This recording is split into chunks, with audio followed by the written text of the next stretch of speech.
has oído hablar de los 7 pecados capitales. Se han usado por siglos para hablar de moral, de religión. Pero, ¿y si te digo que no son solo una lista de castigos, sino un manual de instrucciones sobre cómo nos autodestruimos y de cómo podemos llegar a ser mejores personas? Los 7 pecados capitales son el mapa perfecto de nuestras mayores debilidades. Y la verdad incómoda es que en la era de las redes sociales, la gratificación instantánea y el consumismo, estos pecados están más vivos que nunca. Son el ruido que nos impide tener una vida más plena.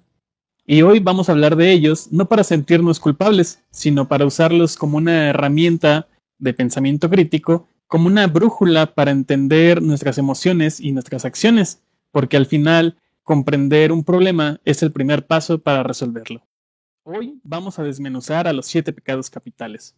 Vamos a ver cómo se manifiestan en nuestras vidas modernas y cómo la filosofía nos da las herramientas para transformarlos en una oportunidad de crecimiento. ¿Están listos? La soberbia, el cáncer de la autenticidad. Empecemos con la soberbia.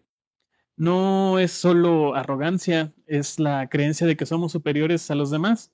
Y en la era digital la vemos en cada influencer que nos quiere vender una vida perfecta a través de pues la edición de las fotos y de esta vida perfecta, de esta luz que nos muestra un estatus que no existe. La soberbia nos aísla, nos impide aprender, creemos que lo sabemos todo y nos volvemos sordos, nos impide buscar ayuda, nos impide admitir errores y en el fondo nos roba la paz interior. El filósofo Aristóteles nos hablaba de la virtud como un punto medio. La soberbia es el exceso de orgullo y la falta de humildad, pero para Aristóteles la virtud no era la ausencia de orgullo, sino la magnanimidad y en un justo equilibrio entre la autoconfianza y la humildad. El pensamiento crítico aquí nos ayuda o nos lleva a preguntarnos, ¿soy realmente magnánimo o solamente estoy lleno de mí mismo? La avaricia, el vacío que no se llena. La avaricia no es solo querer dinero, es la necesidad inalcanzable de acumular bienes en una sociedad que nos bombardea con la idea de que para ser felices necesitamos tener más ropa, más gadgets, más experiencias para mostrar. Y se convierte en una carrera sin fin que nos llena de deudas y de ansiedad. Y lo peor es que una vez que logras lo que quieres, la felicidad dura poco, porque el problema no era lo que tenías o lo que no tenías, sino el vacío que estabas intentando llenar. Séneca, el filósofo estoico, ya lo decía, la pobreza no consiste en tener poco, sino en desear mucho. Séneca nos invita a buscar la riqueza interior, a darnos cuenta que la verdadera tranquilidad no se compra. Y el pensamiento crítico nos ayuda a eso, a ver si si lo que estás tratando de acumular te hace realmente un bien o realmente estás intentando llenar un vacío. La lujuria, la búsqueda de un placer instantáneo. La lujuria en nuestros tiempos se ha malinterpretado mucho. No solo es el deseo sexual, es la búsqueda descontrolada de un placer inmediato y superficial, que nos aleja de las conexiones reales y profundas. En la era de las apps de citas y la pornografía accesible, la lujuria nos hace ver que los demás son un objeto, son como una gratificación de un solo momento, y en el proceso nos vuelve incapaces de construir relaciones verdaderas basadas en la confianza y en el compromiso y sobre todo pues en la intimidad. Platón nos habla que el amor trasciende lo físico. Para él el eros era la parte del deseo, que era el primer paso para el camino hacia la belleza y el bien. Para Platón la verdadera plenitud y el verdadero amor se encontraba en conectar con la esencia de la otra persona, o sea, con su alma.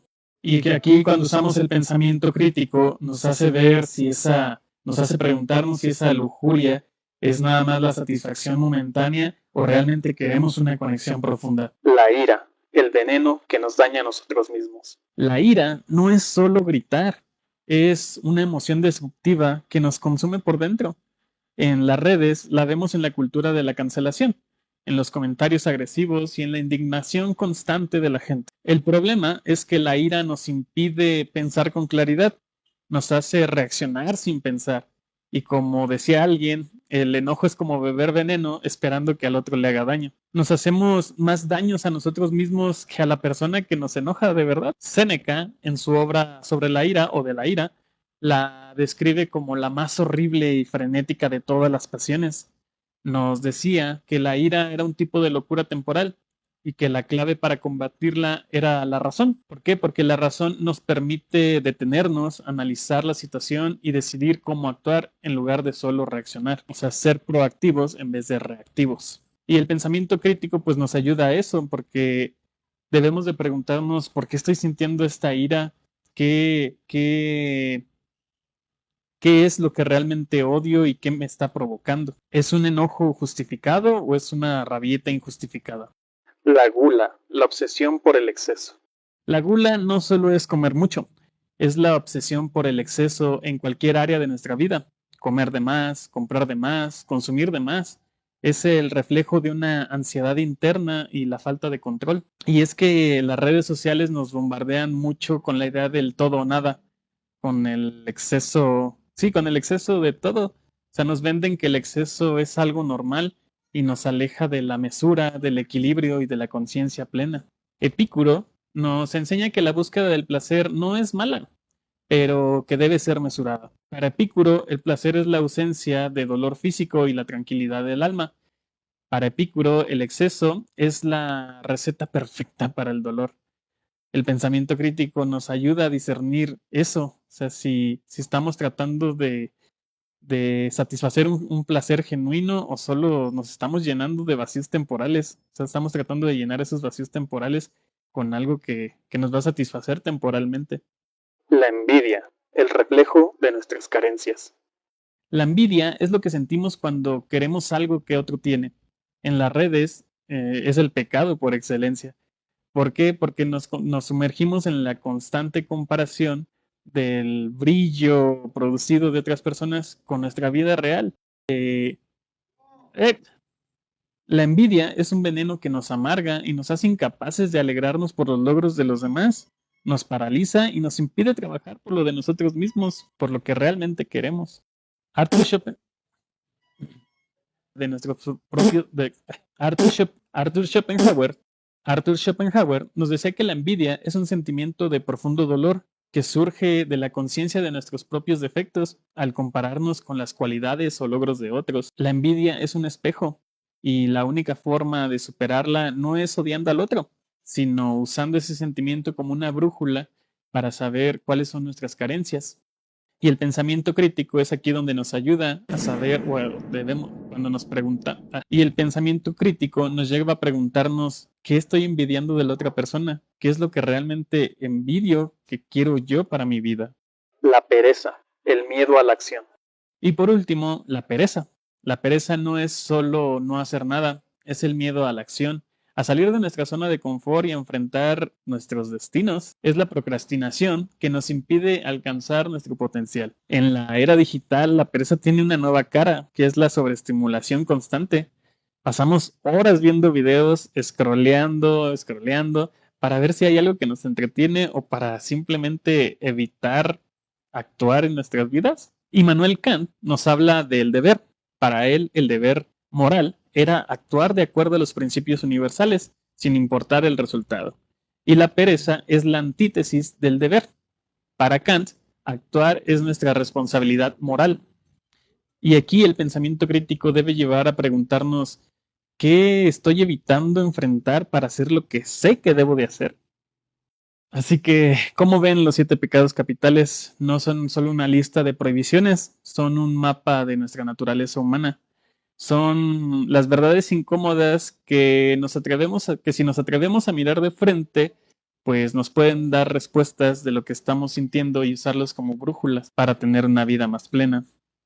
Ahora, ¿cómo pasamos de conocer estos pecados a usarlos como brújula para nuestra vida? Y aquí es donde debe de entrar tu pensamiento crítico y tu capacidad de reflexión. Piensa en cada pecado como una señal de tráfico en tu camino. Cuando sientes que la soberbia te está dominando, no la niegues. Usa la reflexión. Pregúntate, ¿por qué siento la necesidad de demostrar que soy mejor?